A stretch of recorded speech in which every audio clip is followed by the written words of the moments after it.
Ahora sí, buenos días para todos. Primera parte, consulta sobre la bibliografía, recomendaciones, organización de los foros, dudas del PP1, revisión y aplicación de algunas herramientas de análisis literario a casa tomada para ampliar las herramientas de análisis en los estudios. Consultas generales y 12 horas cerradas. Muy bien. Por un lado, vamos a empezar con el abordaje de la bibliografía.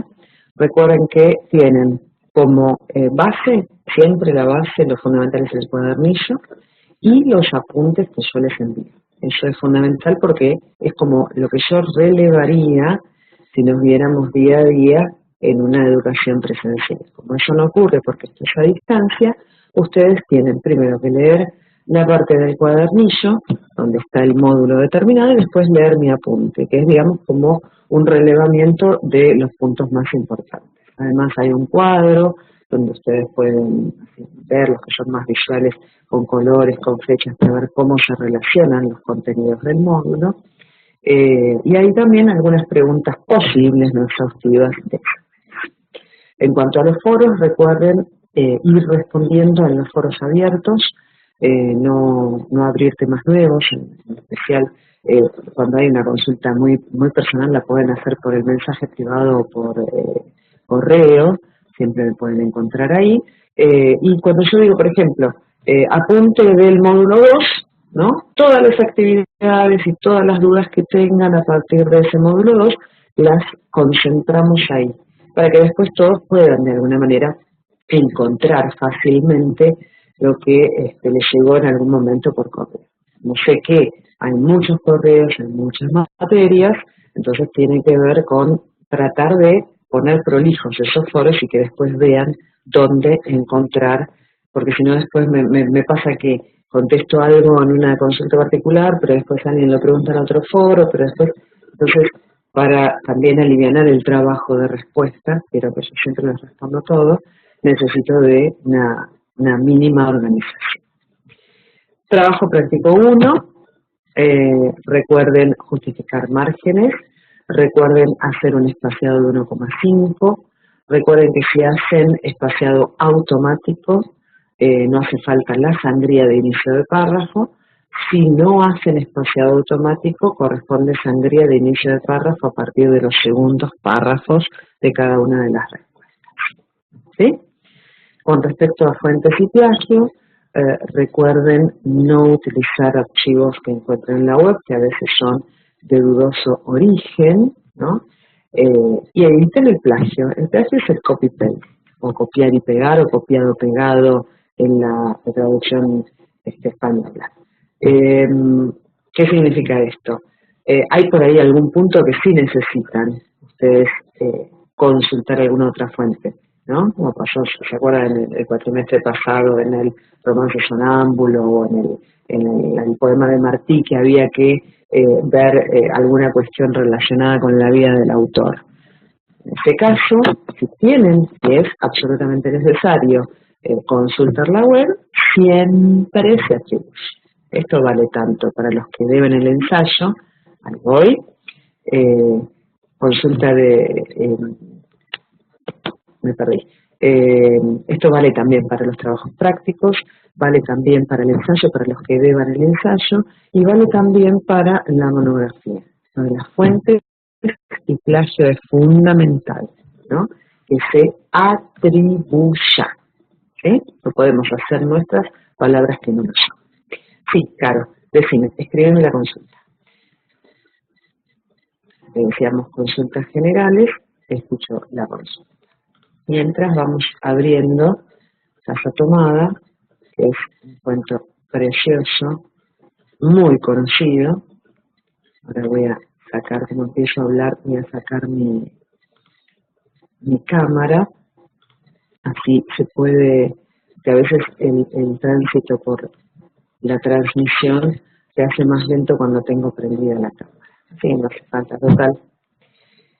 Para verme a mí no hay mucho para ver. Decime, Caro, aguardo la consulta.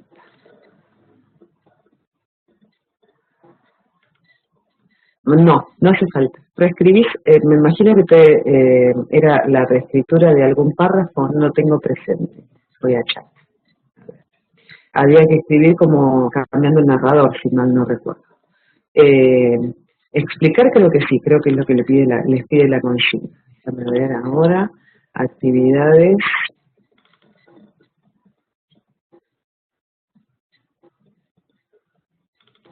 Prácticos, TP1 de entrega opcional. Primero era la clasificación. Tome uno de esos fragmentos, pase el otro narrador, simplemente no tenés que marcar nada, tenés que reescribirlo, ¿sí? Y después comentar los cambios producidos, más que nada en función de qué se destacó, porque vieron que según lo que el narrador que elijamos cuando redactamos, va a haber, digamos, un cambio estético, ¿no? ¿Qué es lo que lograste destacar, por ejemplo, a partir de ese cambio de narrador? ¿Está bien? Brevemente, 2 o 3 renglones. No hace falta que hagan una carilla entera acerca de eso. ¿Está bien? ¿Ok? Muy bien. Muy bien, vamos a casa tomada entonces.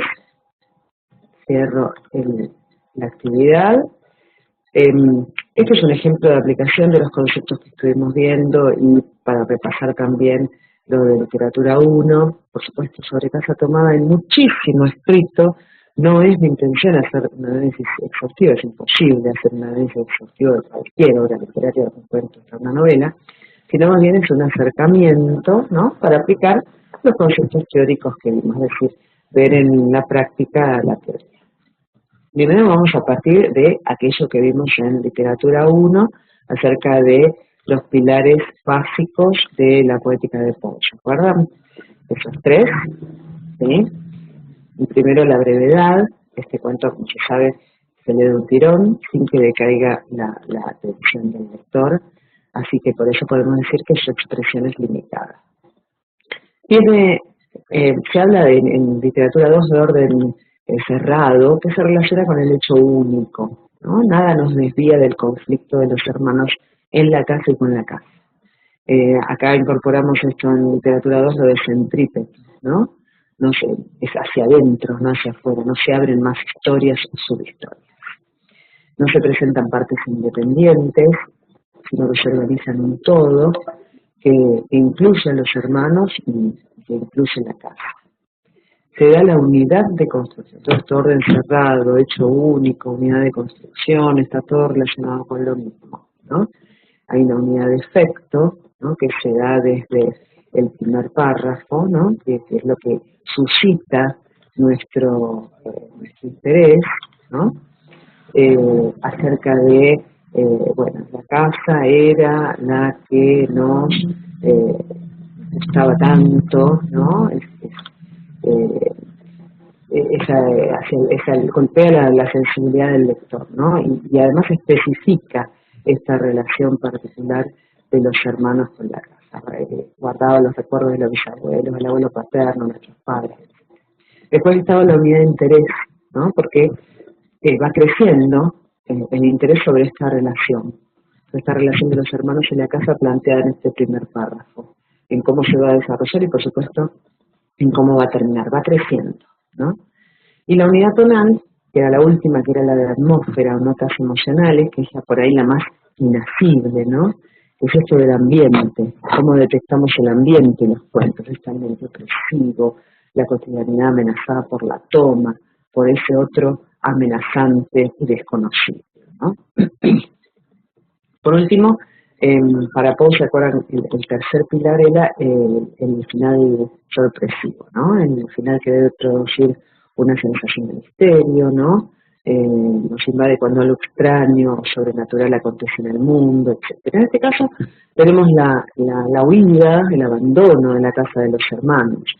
Es bastante traumático, ¿no? Esa corrida final, ahí tenemos por ahí la sorpresa del lector, pero más que sorpresivo parece responder a la poética de Quiroga, quien sostiene que las frases breves son indispensables para finalizar los cuentos, ¿no?, de emoción recóndita y sostenida. Por ejemplo, tenemos en la última, vi que eran las 11. rodeé mi brazo a la cintura de Irene, salimos a la calle. Antes de dejarnos tuve lástima, cerré bien la puerta, ¿no? Con la reflexión final no fuese que a algún pobre diablo se le ocurriera robar y se metiera en la casa, a esa hora y con la casa tomada, ¿no? Todo esto responde, digamos, hacia las frases iniciales del cuento. Piglia, en formas breves, que algunos lo trabajaron en el ensayo final, decía que el cuento moderno viene de Chekhov, de Mansfield, de Joyce, de Udinese, ¿no? Que abandona el final sorpresivo y la estructura cerrada. Casa Tomada bien podría ser un ejemplo de ese cuento moderno, ¿no? Porque además de hablar Piglia de esto del final, dice que hay dos historias, ¿no? ¿Se acuerdan? El cuento clásico cuenta una historia anunciando que hay otra. En el cuento moderno se cuentan dos como si fueran una. ¿Por qué? Porque hay una historia secreta siempre, que se construye con lo no dicho, con el sobreentendido, con la alusión, ¿no? Yo creo que les puse todavía en la bibliografía opcional está la poética de Piglia, que está en formas breves, ¿no? A veces es aplicable no solamente a los cuentos, sino también a algunas de las novelas, y yo después les voy a decir la wiki para elegir la novela que se va a leer en breve. Muy bien. Eso por un lado, acerca de los pilares básicos, reflexión, y traemos a la memoria próxima un poco esto de los pilares. Acá en Literatura 2 partimos también acerca de la lectura, ¿no? ¿Qué es la lectura? La lectura justamente es descifrar un código, un encuentro expresivo, algo que pone en acto todas las potencialidades del texto, o la mayoría, o las que queramos destacar, ¿no? Y el que percibe o activa las potencialidades del texto es obviamente el lector. Y esto se relaciona con los estudios sobre el autor y el lector. Barthes dice que darle a un texto un autor es imponerle un seguro, proveerle de un significado último. Pero sí, para abordar un texto, eliminamos la idea, bueno, de hecho existió, pero la idea en nuestra cabeza del autor, el texto se llena de innumerables posibilidades, porque nos convertimos en co-creadores de ese sentido. Esto está en La muerte del autor de Barthes, ¿no? Está en la bibliografía complementaria y, obligatoria, y yo también le subí un resumen sobre ese texto. Caso tomado es un ejemplo para esto, ¿no? Porque solo con el papel del receptor el texto se actualiza, como dice Eco. Porque el texto, según Eco, es un mecanismo perezoso, que necesita que alguien lo haga funcionar. ¿Cómo vemos que es un mecanismo perezoso? Porque deja innumerables espacios en blanco, para que sea el receptor el que lo llene. Y de esa manera nosotros nos convertimos en co-creadores del sentido. Acá es importante que haga la distinción que hacen los estudios narratológicos, ¿no? Mieke-Val dice que la narratología es la teoría de los textos narrativos, ¿no? Entonces los formalistas y los estructuralistas hablaron de los estudios narratológicos. Y hacen, por ejemplo, Barthes hace una distinción entre historia y discurso. Historia eran los acontecimientos, y discursos son meramente, sucintamente, es el modo de contarlos. Es decir, cómo elegimos contarlos, con un narrador específico, con la elección de unos tiempos verbales, con algunos otros recursos. Hay una reseña que hacen Pampillo y Sartione sobre Barthes y otros teóricos formalistas y estructuralistas, que es una araña de zapato, y yo les lo subí en la bibliografía complementaria. Son algunos capítulos nomás, como para que tengan esta bibliografía de respaldo. Vamos a Casa Tomada. Casa Tomada, ¿cuál es la historia? Y la historia, la verdad, que es bastante mínima, ¿no? Si nosotros tuviéramos que aunar los hechos, son pocos los hechos, los acontecimientos que la conforman. Es decir, tenemos más que nada que acudir a lo discursivo y a la referencia del esquema funcional de Barthes, ¿no? Porque los núcleos narrativos no son muchos, sí lo son los indicios, esas sutiles sugerencias, esos espacios en blanco que llena el receptor con su lectura, ¿no? Recuerden que había cuatro posibilidades dentro del esquema funcional de Barthes lo tienen de literatura 1, ¿no? Que eran los núcleos narrativos, los informantes, las catálisis y los indicios. Los núcleos narrativos eran los hechos, las catálisis, las reflexiones y descripciones como un detenerse en lo narrativo. Los informantes eran concretos, lugares, fechas, por ejemplo, edades de personajes, por ejemplo, y los indicios que eran los más difíciles de explicar, porque eran esos datos simbólicos, ¿no? Que van apareciendo diseminados por el texto y que tienen que ver con muchos de esos espacios en blanco que Eco decía, vean también el texto de Eco, el lector modelo, porque esos espacios en blanco son los que auspician la actividad del receptor en la lectura. ¿Cuáles son los indicios en este caso? Bueno, primero la falta de identificación de qué cosa toma la casa. Las señales de opresión de la casa sobre los personajes, ¿no? ¿Cómo? ¿Por qué? Se sienten oprimidos. La atmósfera, la mención de los antepasados, la repetición de las actividades, la perturbación de las pesadillas, incluso el hecho de que empiece in medias res.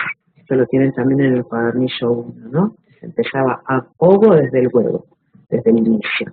En medias res, que significa en medio del asunto. Y en extrema res desde el final de la acción, ¿no? Si uno empieza ovo, la historia avanza linealmente, la secuencia sin quiebre.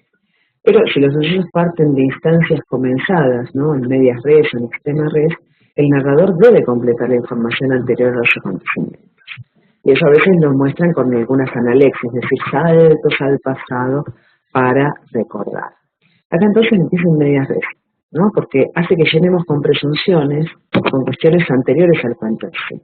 Es decir, antes la casa ya había sido tomada. Nosotros ya asistimos a casi el final de esa toma.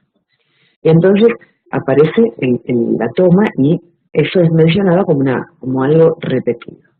Y como esa toma es de la casa y la importancia que tiene sobre los hermanos, es una larga secuencia descriptiva o catálisis que debemos dilucidar qué importancia despliega sobre lo que va sucediendo.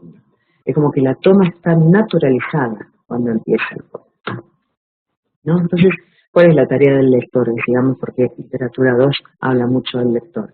El lector entrenado, no ya el lector ingenuo, vamos dejando de ser lectores ingenuos a partir del recorrido de literatura 1 y literatura 2, el lector entrenado puede darles un sentido, hacer activar esos detalles en función del texto.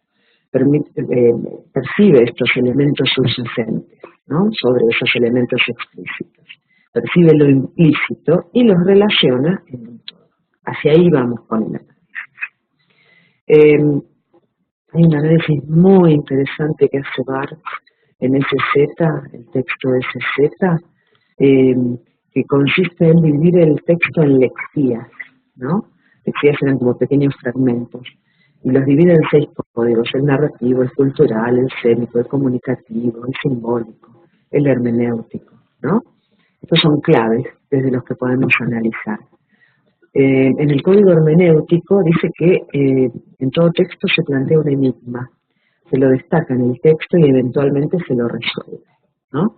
Y acá el código hermenéutico,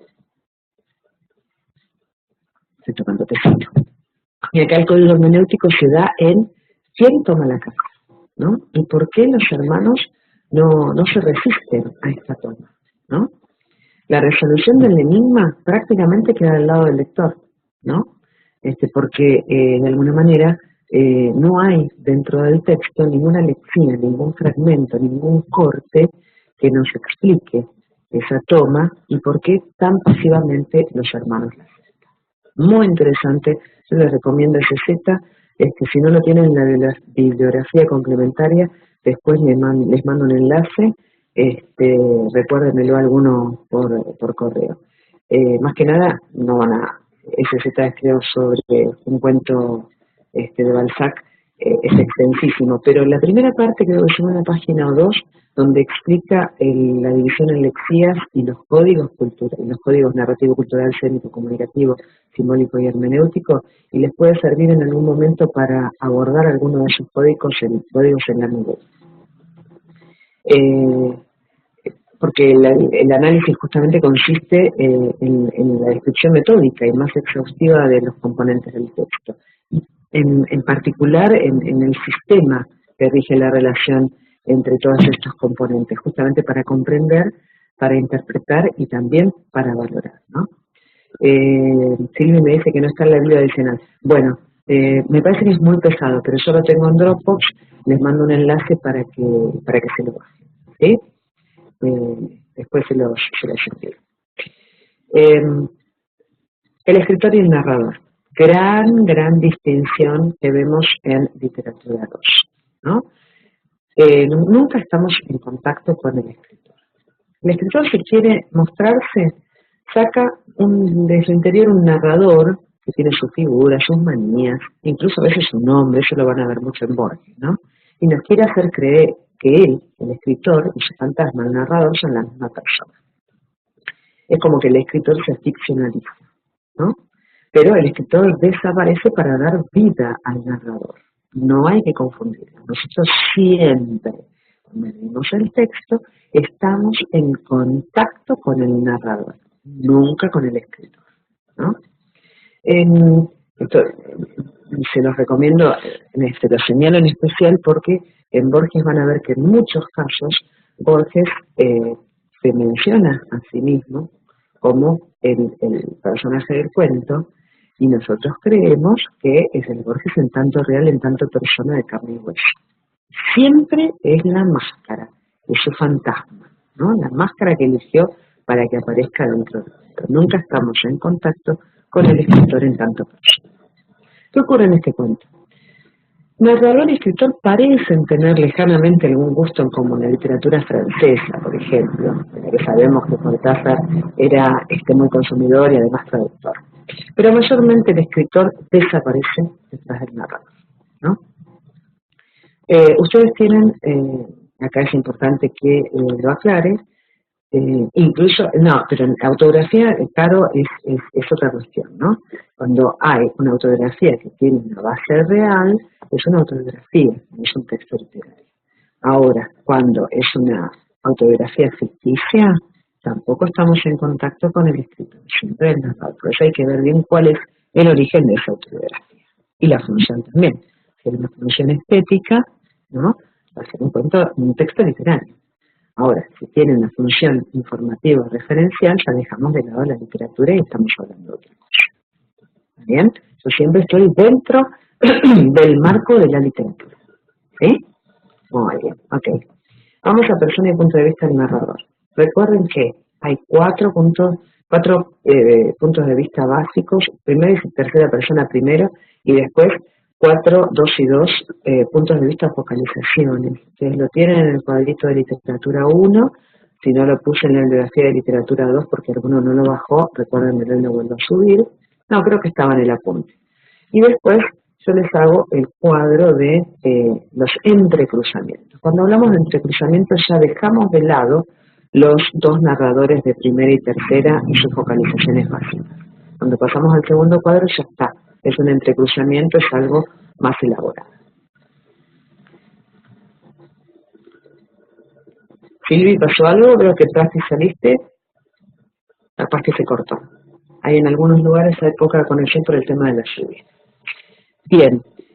Acá tenemos un entrecruzamiento. ¿Sí? Ahí va. Un entrecruzamiento. Así que directamente decimos que persona y punto de vista es la división conjunta. Dos o más personajes comparten una misma experiencia que es narrada por uno de ellos con visión colectiva en primera persona del plural. ¿Sí? No hay que poner acá primera persona narrador protagonista, que es la del primer cuadro, porque ya pasé el segundo cuadro en el que está la visión conjunta y es el entrecruzamiento. ¿Se entiende esto? Es decir, una vez que utilizamos los entrecruzamientos, nos olvidamos de los básicos. Y voy a aclarar algo que dije en el foro, no me acuerdo quién había preguntado algo de eficiente, no eficiente. Hay muchísimas taxonomías, muchísimas clasificaciones, tantas como teóricos, ¿no? Porque está la de Genet, la de Anderson Invert, la de Friedman, la de Mieke-Val, la de Barthes, ¿no? Hay muchas. Vamos a unificar, porque siempre implica hacer un recorte. Cada vez que vemos un tema, tenemos que hacer un recorte y tomar una decisión para tomar un camino. Eso es siempre una decisión metodológica de cualquier materia, ¿no? Entonces acá siempre ríjanse por o los cuadrito y cuadrito básico de primera y tercera y sus focalizaciones, o en estos entrecruzamientos. No se salgan de allí, ¿sí? Porque si no, se empiezan a complicar y hay, como les digo, muchos autores y muchas taxonomías.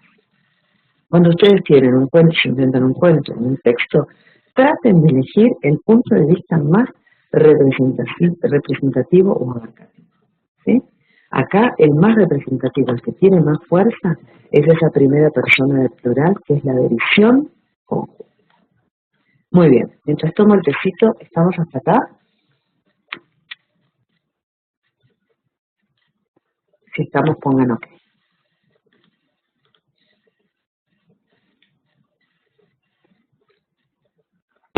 OK más. Se te escapó el más, es porque está bien. Muy bien, OK, muy bien. Muy bien, vamos al tema. El tema de un cuento, ¿no? Recordar que en el tema, en la enunciación del tema, no se mencionan hechos concretos. El nivel del tema es el nivel interpretativo de los fácticos, es decir, los fácticos son los hechos. Este es el nivel interpretativo. Como nace un tema, nace un proceso de generalización y abstracción, ¿no? Porque es un trabajo de elaboración del lector, ¿no? Recuerdan lo que decía Anderson, la idea central, que es la cosmovisión, está en el cuento. El tema sale del cuento, lo hacemos nosotros, ¿no? Por ejemplo, acá, decir que el tema es un par de hermanos y una casa que está amenazada de ser tomado por algo desconocido, si bien es una primera aproximación, todavía es algo que está atado a los fácticos, hay que mejorar, ¿no? Yo puse en la wiki, para que ustedes cuando hagan el trabajo práctico, hay un punto que es el último, que es la enunciación de un tema, que se hace únicamente en la wiki. Después de tengo tiempo, les muestro mi pantalla donde tienen que ir, ¿sí? Para poner ese último punto en la wiki y socializar digamos, la enunciación del tema. Si no me quedo yo sola con lo que les corrijo en el trabajo práctico, y es importante acá que todos vean lo que pone cada uno. El tema acá sería, es una manera, la invasión y avance de lo desconocido que desequilibra un orden establecido y crea el conflicto o la ruptura entre lo endogámico y familiar y lo externo, lo ancestral y lo nuevo, lo estable y lo variable. Ven que no mencioné los hermanos, no mencioné la casa, ¿sí? No mencioné la toma, pero hablo de lo desconocido que desequilibra el versus, ¿no? Endogámico versus externo, ancestral versus lo nuevo, lo estable y lo variable o mudable, ¿sí? En los temas a veces ponen 2 o 3 oraciones en diferentes oraciones, 2 o 3 frases.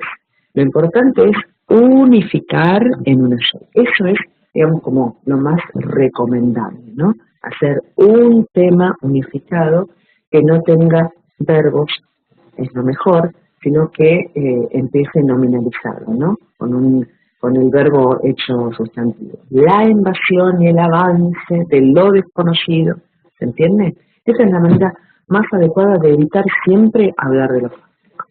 Yo en los apuntes les hice llegar, ¿no? Digamos, la manera de una primera aproximación, pero todavía que no estaba bien cuando se trataba lo fáctico, y después otra enunciación del tema. Fíjense en ese ejemplo. ¿Lo vieron, no? En el apunte, díganme si vieron eso en el apunte, ese cuadrito. Ok, bien. Muy bien. Idea central o cosmovisión. Este es un concepto que ya habíamos visto en literatura 1.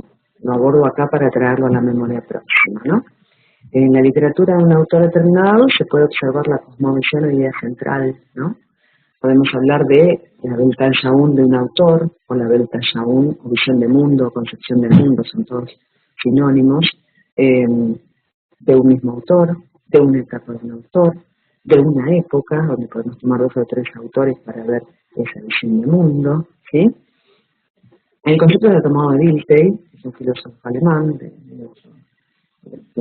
fines del siglo XIX, principios del XX, quien dice que a través de las cosmovisiones los seres humanos han tratado de hacer frente a las preguntas sobre la vida y la muerte, ¿no? Porque es el prisma a través del que se ve una época. Es un concepto altamente filosófico, ¿no? A veces es difícil de explicar, ¿no? Pero no debemos olvidar, por ejemplo, lo que dice Anderson Invert. Detrás de cada uno de los componentes del cuento late una concepción del mundo. La oigamos o la adivinemos, está allí, directa o indirectamente, explícita o implícitamente. Por eso, la concepción del mundo combina, ¿no?, la reflexión acerca de la vida y también los intereses inconscientes, las preocupaciones de orden práctico, ¿no?, los vestigios materiales de la época, los signos encontrados de un grupo social. Todo eso abarca la visión del mundo. Bueno, todo esto que es bla, bla, bla y altamente filosófico, bueno, ¿cómo lo trasladamos? En el cuento de Cortázar pueden verse varios aspectos de su visión del mundo, ¿no? Por un lado, la vida acomodada y tranquila de una clase social que se resiste a los cambios cotidianos, pero que los acepta con facilidad. La clase acomodada se ve en las actividades de los hermanos, ¿no?, las estampillas, la literatura francesa, el tejido para ella, ¿no?, el tejido, ¿no?, esto que les marco acá. Yo creo que las mujeres tejen cuando han encontrado en esa labor el pretexto para no hacer nada, pero Irene tejía cosas necesarias, pero era lo único que hacía, ¿no? El dinero que llega de los campos, dice en algún lugar. En los antepasados que pesan sobre ellos, los abuelos y los bisabuelos, ¿no? La vida lejos de los sobresaltos del trabajo, de todos los días, ¿no? Eso es, digamos, esa visión de mundo de una clase social. Y en medio de esa cotidianidad, ¿no?, en medio de esa vida reposada, llega lo inesperado, el extrañamiento, ¿no?, la otredad. Y la cosmovisión de Cortázar, para los que leyeron algunos cuentos más, este es de Bestiario, por ejemplo, muchas veces tiene que ver con algo que él dijo en varias entrevistas y que creo que está también en clases de literatura, ¿no?, en el libro Clases de Literatura, donde dice que lo fantástico nos espera a la vuelta de la esquina, ¿no? Es su manera de significar que los hechos de la vida en general se quiebran, ¿no?, y se pueden vislumbrar los límites, los límites de la razón, ahí en algo cotidiano, en algo próximo, de repente se quiebra, ¿no? Y eso tiene que ver con muchos de los cuentos de Cortázar. Lo fantástico está a la vuelta de la esquina, ¿sí? Muy bien, la trama. Hablamos de la trama como asociado a estructura, forma del texto, recuerden siempre, ¿no? Y lo clásico dentro de la trama es introducción de un desenlace. Muchas veces suelen estar muy apretados como para separar definitivamente uno de otro. ¿Esto para qué se hace? Simplemente es una segmentación para analizar. Si nos quedamos solamente en eso, la verdad que no sirve de mucho. Pero nos puede servir para ver, por ejemplo, en la introducción que hay una presentación de tiempo y espacio y a veces de personajes, que en este caso tenemos una larga secuencia descriptiva sobre la casa y las actividades de los hermanos, ¿no? Entonces, está bien, tenemos la introducción, pero ¿para qué nos sirve? Porque en esta primera trama, parte de la trama, se despierta el interés con respecto a la casa. Y esto nuevamente se relaciona con lo hermenéutico, con el enigma, con qué pasa con esta casa y los hermanos. El libro empezaría cuando el narrador habla del hecho de la toma, ¿no? Acá tenemos la toma en sí, ¿no? Lo recordaré siempre con claridad porque fue simple y sin circunstancias inútiles. Y ahí empieza a hablar, ¿no?, del tema de la toma. Acá empiezan las notas emocionales que se van intensificando y van increyendo hacia afuera. Y después todo esto decae hacia el desenlace, cuando llega la distensión, ¿no?, cuando se resuelve la tensión, este versus entre lo que toma la casa y los hermanos, que satisface la curiosidad e inquietud del lector con respecto a lo que toma la casa, y no del todo, solamente se resuelve el conflicto con que hay la expulsión definitiva de los hermanos, pero nunca sabemos qué es lo que toma la casa. Dos aspectos a tener en cuenta dentro de la trama: el conflicto y el clímax, ¿no? El conflicto es el combate o lucha, es decir, es el núcleo de la estructura de la obra. En este caso, la invasión, el progresivo desplazamiento de los hermanos por fuerzas que ellos desconocen. Esa lucha entre unos y otros. En esta oposición, hay dos fuerzas, ¿no? Que lo llevan a una situación crítica. El espacio litigado es la casa. ¿Quiénes la litigan? ¿Quiénes luchan? Las fuerzas desconocidas y los hermanos. Esto va increciendo hasta llegar al clímax, ¿no? Y recién después del clímax viene el desenlace cuando la tensión cae. Acá el clímax yo lo tenía marcado, déjenme ver dónde, lo tenía marcado con verde.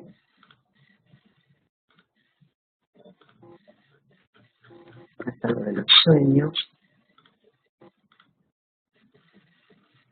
Acá. No, verde no, con celeste.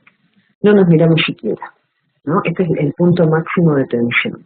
No nos miramos siquiera, ya terminamos la pasividad. Apreté el brazo de Irene, la hice correr conmigo. Estos hermanos que estaban siempre sentados, una tejiendo, el otro con las estampillas, cerrando una puerta y siguiendo su vida rutinaria, de repente corren.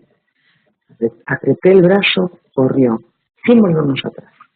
Los ruidos se veían más fuertes, ahí la imagen auditiva, se veían más fuertes, como algo ensordecedor, a espaldas. Y cerré de un golpe, la puerta canceló, nos quedamos en el zaguán.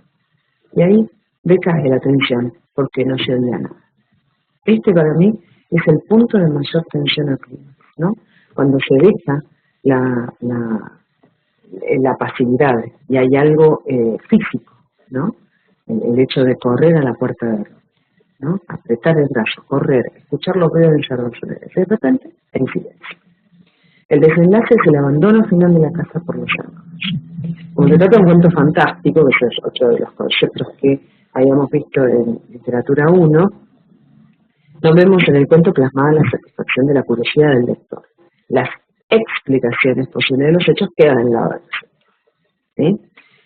¿A qué me refiero con esto? ¿Se acuerdan que había una, digamos, distinción que hacíamos sobre extraño, fantástico, maravilloso? ¿Sí? ¿Se acuerdan que era una distinción? Para mí este es netamente fantástico.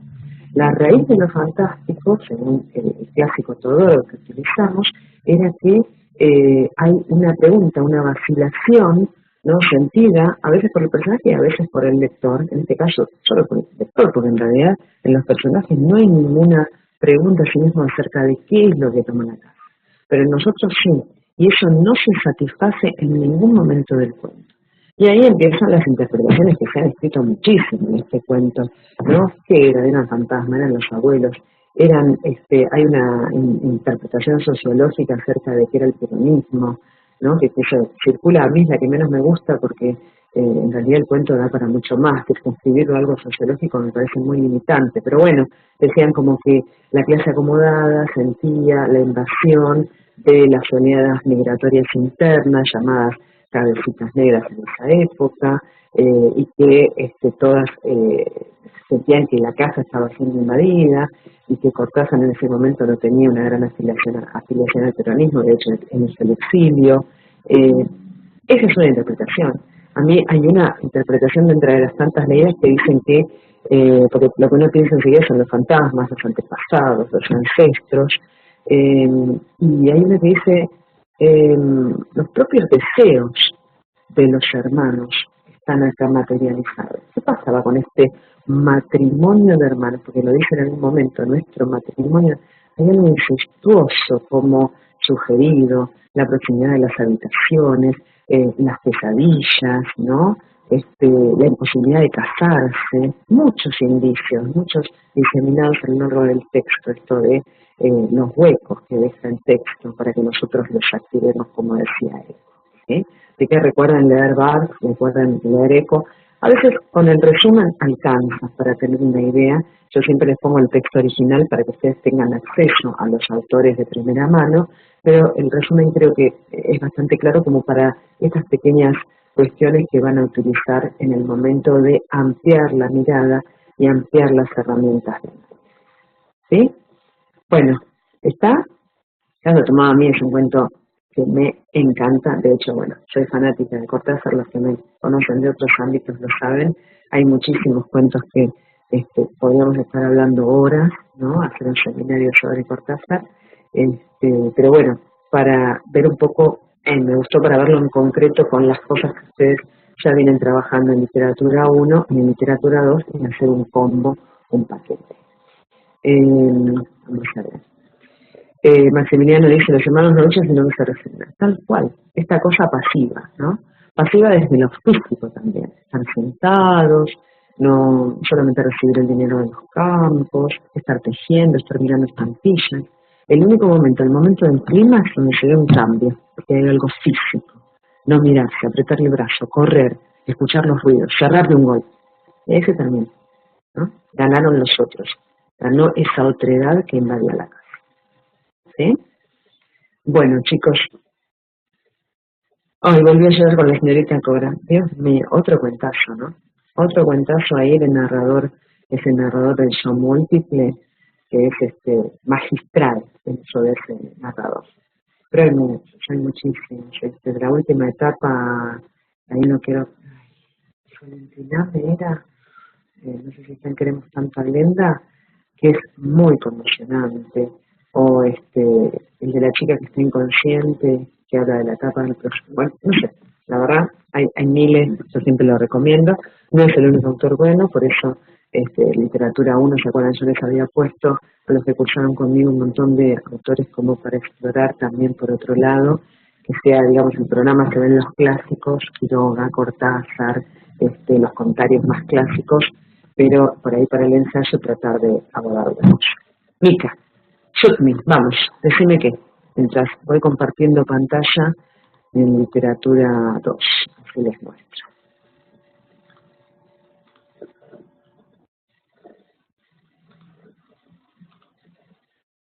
Decime.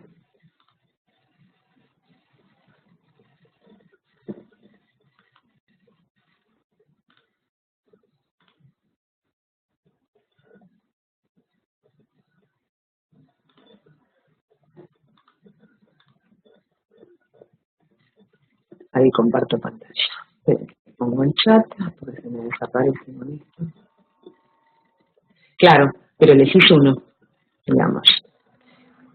Cuando pones, por ejemplo, narrador múltiple, ya no pones primera persona, narrador protagonista. ¿Sí? Elegís el más abarcativo. ¿Sí? O pones yo enmarcado, no hace falta poner personaje observador.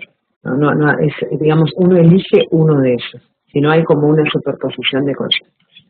¿Está bien? Acuérdense de eso, muy importante eso. Porque siempre es un error frecuente en este trabajo práctico. Ojo, ¿sí? Bien, cierro un poquito el chat y les muestro. En literatura 2, acá está la actividad opcional 1 que se va a poner disponible el 9 de abril. Acá está, utilicen este archivo. Y también en abril se va a abrir la wiki de enunciación de temas, que es el último punto, ¿no?, del trabajo práctico número 1. ¿Sí? Tanto ahí va, ahí lo abro. Y la elección de Nubel, ¿es parecida a la elección de cuentos del cuatrimestre pasado? Es parecida a eso. Y la elección de Nubel. ¿Está bien? Bueno, esperen que lo abro. A ver, son -10. Si se corta, chicos, lo siento, pero es porque me corta la conexión. Hasta donde lleguemos, ¿sí?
Hola,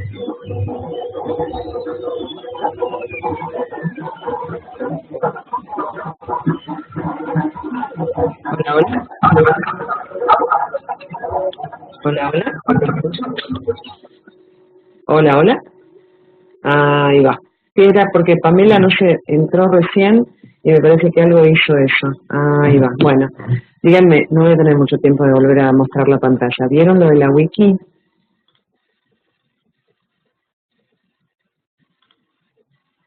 Sí, ok. Bueno, entonces a partir del lunes va a estar abierta la wiki eh, para completar el tema del cuento. Y ahí tienen, en la misma wiki, Mica, en la misma wiki abrís y ya está, y no tienen que agregar otro título porque si no diversificamos demasiado y no voy a tener tiempo de corregir. En general puse textos que están en el programa de literatura 1 que vimos a distancia. No sé si, no me acuerdo si los cursaste conmigo, Mica, pero son muy conocidos y puedes agarrar alguno y leerlo porque son breves, ¿sí? Y por otro lado, la wiki de, a ver, compartir pantalla si me deja. Ahí está. Vuelvo a la wiki de elección de Nubels. ¿Sí? Ahí me ven, ¿me escuchan? Ok, no hay problema, Pame. Bien, en la wiki de elección de Nubels, 2 estudiantes como máximo, hay lugar para 3, pero porque no quise deshacerme de la grilla, que después me cuesta mucho rearmarla, le sale linda. Pero no quería desarmarla porque es mucho trabajo. 2 por cada uno de estos. Ustedes son poquitos, así que ahí puse varios títulos en ficheros. Esto es importante. En ficheros. Primero, uno está el corpus de Nubels. Ojo que acá Nubels no lo puedo poner en los títulos de archivo con cursiva, pero Nubel va siempre en cursiva. Porque no tiene una traducción, no hay una castellanización. Esta sola está en EPUB, ¿sí? Perdón, en PDF. El resto, este signito es por EPUB. No sé si alguno de ustedes tiene lector electrónico. Si la baja su lector electrónico, lo puede leer en el lector electrónico. ¿Saben de qué estoy hablando? Del libro electrónico, e-reader, ebook. Yo tengo el Kindle. Si no, también se puede leer, bueno, listo. Se puede leer en la computadora. Se puede leer en la computadora, lo bajan, ¿no? Así. Estoy hablando de las nubes, ¿eh? Y lo leen en la computadora. ¿Lo ven? Si no, lo bajan. A ver si puedo mostrarles otro. Están viendo mi pantalla todavía, ¿no? Por ejemplo, el viento que arrasa y abren con, ¿no? Abren con y Adobe Digital Editions. Esto si no lo tienen se baja gratuito. Ponen bajar Adobe Digital Editions y se baja gratuito. Lo abren con eso.